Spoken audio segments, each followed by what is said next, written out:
रामराम मंडळी. श्री राजलक्ष्मी पब्लिकेशनच्या यूट्यूब चॅनलवर आपले स्वागत आहे.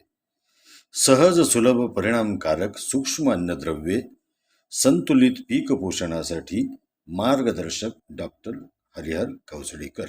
एकूण 9 प्रकरणांपैकी प्रकरण 5वे, सूक्ष्म अन्नद्रव्यांच्या कमतरतेचे निदान याविषयीची माहिती आपण या प्रकरणात घेऊया. त्या अगोदर एक विनंती, आपण चॅनल सबस्क्राईब केले नसेल तर जरूर करा. कृपया लाईक करा, शेअर करा आणि सर्व शेतकरी बांधवांना यात समाविष्ट करून घ्या. प्रकरण 5वे, सूक्ष्म अन्नद्रव्यांच्या कमतरतेचे निदान. पिकांच्या पोषणाला लागणाऱ्या अन्नद्रव्यांच्या कमतरता जाणण्यासाठी अनेक पद्धतींचा अवलंब केला जातो. त्या विविध पद्धती खालीलप्रमाणे आहेत. अन्नद्रव्यांच्या कमतरता निदान करण्याच्या पद्धती. 1. पिकांच्या दृश्य अभाव लक्षणांचे अवलोकन करणे व त्या आधारे निदान करणे. 2. शेतातील मातीची तपासणी अर्थात परीक्षण. 3. पूर्ण झाडाच्या पानांचे रासायनिक पृथक्करण. आणि 4. जमिनीत किंवा कुंडीत चाचणी अर्थात परीक्षण करणे.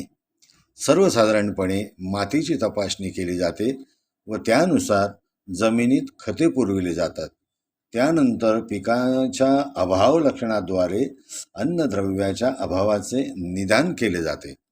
अलीकडे वेळेचे महत्त्व लक्षात घेऊन अन्नद्रव्य कमतरतेचे अल्पावधीत निदान करण्याच्या उद्देशाने एक नवीन पद्धत शोधून काढली आहे. ती म्हणजे प्लांट टिश्यू ॲनालिसिस. पानांच्या ऊतीचे पृथक्करण.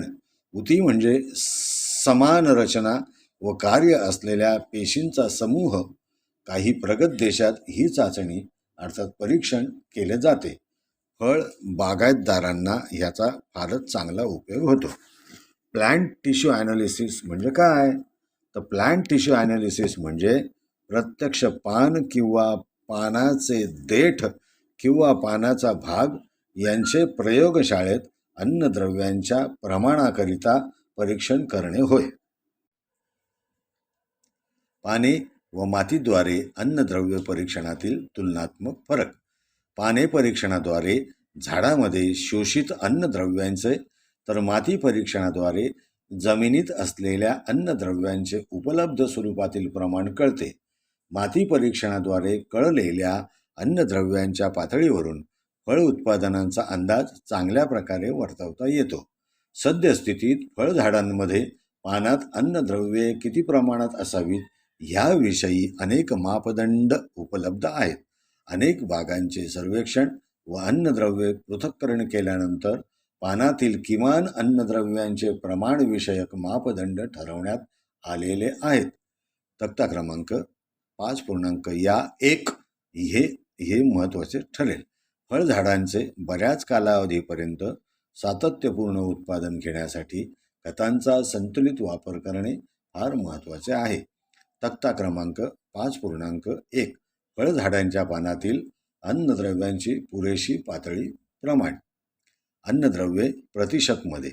नत्र आंबा 1 ते 1.5, केळी 2.5 ते 3.5, मोसंबी 2.2 ते 3.5, लिंबू 2.4 ते 3, संत्रा 2.2 ते 2.7, द्राक्ष 0.93 ते 1.51, पपया 1.01 ते 2.5, अंजीर 2 ते 2.5 आणि डाळिंब 0.54 ते 0.90. स्फुरद आंबा 0.8 ते 0.25, केळी 0.18 ते 0.40, मोसंबी 0.12 ते 0.3, लिंबू 0.15 ते 0.5, संत्रा 0.1 ते 0.3, द्राक्ष 0.03 ते 0.6, पपया 0.22 ते 0.04, अंजीर 0.1 ते 0.3 आणि डाळिंब 0.12 ते 0.18.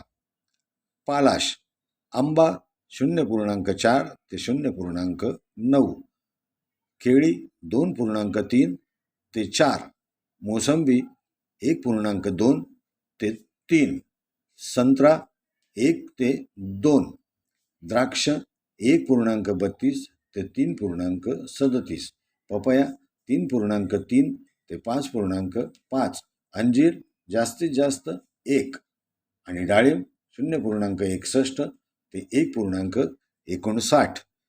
कॅल्शियम आंबा 0.2 ते 0.5, केळी 0.7 ते 1.4, मोसंबी 0.9 ते 1.09, लिंबू 1.1 ते 1.4, संत्रा 1.5 ते 4, द्राक्ष 0.31 ते 0.57, पपया 1.0 ते 3, अंजीर जास्तीत जास्त 3, डाळिंब 0.77 ते 2.02.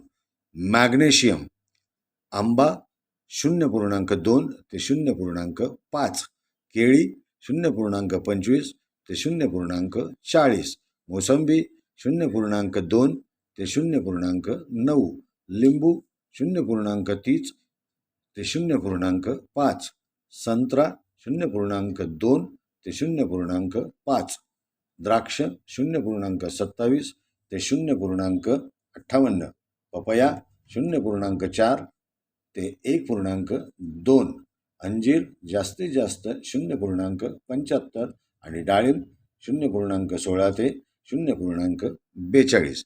आता बघूया प्रति दशलक्ष भाग. जस्त आंबा 20 ते 200, केळी 15 ते 50, मोसंबी 25 ते 300, लिंबू 25 ते 200, संत्रा 20 ते 50, द्राक्ष 42 ते 50, पपया 14 ते 40 आणि डाळिंब 14 ते 72. लोह आंबा 50 ते 250, केळी 100 ते 300, मोसंबी 60 ते 150, लिंबू 60 ते 150, संत्रा 60 ते 100, द्राक्ष 13 ते 45, पपया 25 ते 200 आणि डाळिंब 71 ते 214. मंगल आंबा 50 ते 250, केळी 200 ते 2000, मोसंबी 25 ते 250, लिंबू 25 ते 200, संत्रा 20 ते 200, द्राक्ष 73 ते 172, पपया 20 ते 150, अंजीर जास्तीत जास्त 20 आणि डाळिंब 29 ते 88. तांबे यात आंबा 7.0 ते 50.0, मोसंबी 6 ते 100, लिंबू 6 ते 10, संत्रा 5 ते 10, पपया 4 ते 10, अंजीर जास्तीत जास्त 4, डाळिंब 29 ते 72. बोरॉन आंबा नाही, केळी नाही, मोसंबी 75 ते 100, लिंबू 25 ते 100, संत्रा 20 ते 200, पपया 20 ते 30. पर्ण विश्लेषण झाडांना देण्यात आलेली व झाडांनी शोषून घेतलेली अन्नद्रव्ये यातील तफावत वाढतच चालली असून त्यामुळे बागेतील अन्नद्रव्यांचा तुटवडा वर्षानुवर्षे वाढत तर आहेच, शिवाय फळझाडांचे एकूण आयुष्यमान तसेच फळधारणा शक्ती खूपच कमी होत असल्याचे आढळून आले आहे. ह्या सर्व समस्यांचे समाधान अन्नद्रव्ये परीक्षण व त्यावर आधारित खतांचे व्यवस्थापनाद्वारे बऱ्याच प्रमाणात कमी करता येईल. आपल्याकडे प्लांट टिश्यू ॲनालिसिस कुठे करून मिळते याचा जर विचार केला तर प्लांट टिश्यू ॲनालिसिसची सुविधा महाराष्ट्रातील चारही कृषी विद्यापीठांच्या मुख्य ठिकाणी जसे परभणी, राहुरी, अकोला व दापोली येथे उपलब्ध आहे. पानांचा नमुना गोळा करण्याचे तंत्र. पानाद्वारे झाडातील अन्नद्रव्ये परीक्षण अचूकपणे करण्याकरिता पानाचा नमुना कसा घ्यावा याविषयीची माहिती आवश्यक आहे. यामध्ये पानाचे वय, फांदीवरील नेमके स्थान, पानांची व झाडांची संख्या इत्यादीचे मानक ठरलेले आहेत. जमिनीचा प्रकार व वाणानुसार पानाचा नमुना घेण्याच्या तंत्राचा तपशील तक्ता क्रमांक 5.2 मध्ये दिलेला आहे. अन्नद्रव्ये कमतरतेची चाचणी घेण्यासाठी पानाचा नमुना घेणे. पानाच्या पृथक्करणासाठी झाडाचे कोणते पान चाचणीसाठी घ्यावयाचे हे पिकांवर व त्यांच्या वयावर अवलंबून असते. 1. अन्नद्रव्य परीक्षणाकरिता पानाचा नमुना गोळा करताना ज्या पानामध्ये अभाव लक्षणे दिसतात ती पाने वगळावीत. 2. सर्वसाधारणपणे उन्हात असलेली कोवळी पाने निवडावीत. 3. अशक्त व रोगट पाने निवडू नये. 4. फिकट हिरव्या रंगाची परिपक्व पाने निवडावीत. 5. संपूर्ण बगीच्यातून कमीत कमी 2% प्रतिनिधिक झाडावरून नमुना घ्यावा. आणि 6. अन्नद्रव्यांची कमतरता जाणून घेण्याकरिता पाने परीक्षण दर दुसऱ्या वर्षी करावे. पानाच्या नमुन्याची साठवण. जमा केलेल्या पानांचे सर्व नमुने शक्य तितक्या लवकर मेण कापडाच्या पिशवीत बंद करून प्रयोगशाळेत परीक्षणाकरिता आणावेत. नमुना प्रयोगशाळेत पाठवण्यास विलंब होणार असेल तर ती सर्व पाने प्रथम पाण्याने धुवून टाकावीत. त्यानंतर साबणाच्या पाण्याने 1 मिली 1 लिटर पाण्यात, नंतर आम्लाच्या 1 मिली हायड्रोक्लोरिक आम्ल 1 लिटर पाण्यात परत 2 वेळा स्वच्छ पाण्याने धुवून सावलीमध्ये वाळवावीत. असा हा नमुना लिफाफ्यात ठेवून त्यावर नमुना घेतल्याची तारीख, स्थळ व मालकाचे नाव व इतर बाबींची नोंद करून ठेवावी. तक्ता क्रमांक 5.2 पानाचा नमुना घेण्याचे तंत्र. पीक आंबा. पिकाची चाचणी घेण्यासाठी पानाच्या देठासह 4 ते 7 महिन्याचे जुने पान. वेळ, वय, झाडावरील ठिकाण, फांदीच्या मधली पाने. केळी. तिसरे पान पूर्णपणे उघडल्यानंतर मध्यभागात शिरेच्या दोन्ही बाजूस 3 उंच रुंदीच्या पट्ट्या 20 दिवसांचे. संत्रा लिंबू. नुकतेच जुने झालेले पान 4 महिन्यांचे. मोसंबी. नुकतेच जुने झालेले पान 4 महिन्याचे. पेरू. नुकतेच जुने झालेले पान, शेंड्यापासून तिसरी पानांची जोडी ऑगस्ट किंवा डिसेंबर. द्राक्षे. शेंड्यापासून 5व्या पानाचा देठ फुले आल्यानंतर. चिकू. नुकतेच जुने झालेले पान, सप्टेंबर महिन्याच्या बहराचे, शेंड्यापासून 10वे पान. पपई. पानाचा देठ 5वे व 6वे पान, शेंड्यापासूनचे दुय्यम वाढीचे. बोर.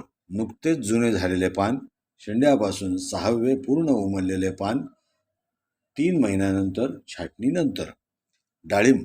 शेंड्यापासून 8वे पान, आंबे बहारासाठी एप्रिल, मृग बहारासाठी ऑगस्ट. सीताफळ. शेंड्यापासून 5वे पान, नवीन पालवीनंतर 2 महिन्याने. अंजीर. पूर्ण उमललेले नवीन वाढीचे पान, जून, ऑगस्ट. मातीचा नमुना घेणे. मातीचा प्रतिनिधिक नमुना योग्य पद्धतीने न गोळा केल्यास निष्कर्ष चुकतात. यामुळे अपेक्षेप्रमाणे पिकांचा प्रतिसाद मिळत नाही व उत्पादनात वाढ होत नाही आणि शेतकरी माती तपासणीबाबत उदासीन होतात. त्यासाठी मातीचा योग्य प्रतिनिधिक नमुना जर मृद परीक्षण शाळेकडे पाठविला तरच खतांच्या मात्रेच्या योग्य शिफारसी करता येतील व अपेक्षित उत्पादन मिळेल. 2 वर्षातून एकदा तरी माती परीक्षण करावे. मातीचा नमुना रासायनिक खत देण्यापूर्वी घ्यावा. शक्यतोवर पावसाळ्यात मातीचा नमुना घेऊ नये. तृणधान्यासाठी 0 ते 15 सेंटीमीटरपर्यंत मातीचा नमुना घेतला तर चालतो, परंतु मुळे खोलवर जाणाऱ्या पिकासाठी, उदाहरणार्थ ऊस, कापूस, केळी किंवा फळबागांसाठी तो 0 ते 30 सेंटीमीटर खोलीपर्यंत घ्यावा. फळबाग लागवडीपूर्वी मातीचा नमुना कमीत कमी 60 सेंटीमीटर खोलीपर्यंत 0 ते 30 व 30 ते 60 सेंटीमीटर अशा 2 थरातून घ्यावा. मातीचा नमुना फळझाडांची जास्तीत जास्त तंतुमय मुळे असणाऱ्या भागातून घ्यावा. मातीचा नमुना कुठे घ्यावा? 1. सर्वसाधारण शेताचे जमिनीच्या प्रकारानुसार वेगवेगळे भाग पाडावेत. 2. प्रत्येक भागाकरिता एका काल्पनिक नागमोडी रेषेवर व्ही आकाराचे खड्डे घेऊन मृद नमुने गोळा करावेत. जवळपास 10 ते 15 नमुने घ्यावेत व एकत्र करावेत. 3. एकत्र केलेल्या नमुन्यांचे 4 भाग पाडावेत. समोरासमोरील 2 भाग काढून टाकावेत. 4. अशीच प्रक्रिया करून साधारणतः अर्धा ते 1 किलो माती स्वच्छ कापडी किंवा प्लास्टिकच्या पिशवीत घ्यावी. 5. माती ओलसर असल्यास सावलीत वाळवावी. मातीचा नमुना कोठे घेऊ नये? 1. जनावर बसण्याची जागा व झाडाखालील जागा. 2. खते व कचरा टाकण्याची जागा. 3. दलदलीची व पाण्याच्या पाटाजवळील जागा. 4. घराजवळील जागा. 5. माती वाहून गेलेल्या व माती वाहून आलेल्या जागी माती नमुना घेऊ नये. मातीच्या नमुन्याची साठवण. जमा केलेल्या मातीचा वाळलेला नमुना मेण कापडाच्या पिशवीत व्यवस्थितपणे भरून त्यावर नमुना घेतल्याची तारीख, बगीच्याचे स्थळ, मालकाचे नाव इत्यादी माहितीची नोंद करून ठेवावी. मातीच्या नमुन्यासोबत पाठवायची माहिती. 1. नमुना क्रमांक. 2. नमुना घेण्याची तारीख. 3. शेतकऱ्याचे संपूर्ण नाव. 4. शेताचे नाव. 5. गाव. 6. पोस्ट. 7. तालुका. 8. जिल्हा. 9. ठिकाणाचे नाव, सर्वे क्रमांक. 10. जमिनीचा उतार. 11. पाण्याचा निचरा. 12. काही विशेष लक्षणे. 13. जमिनीची खोली. 14. मागील हंगामातील पीक. 15. पुढील हंगामातील पीक. 16. बागायत की कोरडवाहू. 17. नमुना घेतलेल्या जमिनीचे क्षेत्र. 18. मागील 2 वर्षांपासून वापरलेली खते व उत्पादन. 19. झाडांचा रोगटपणा दर्शवणारी लक्षणे. 20. पाण्याची कमतरता व इतर निरीक्षणे. धन्यवाद. शेतकरी बंधूंनो, श्री राजलक्ष्मी पब्लिकेशन या चॅनलला सबस्क्राईब केलेले नसेल तर सबस्क्राईब कृपया करून घ्या. धन्यवाद.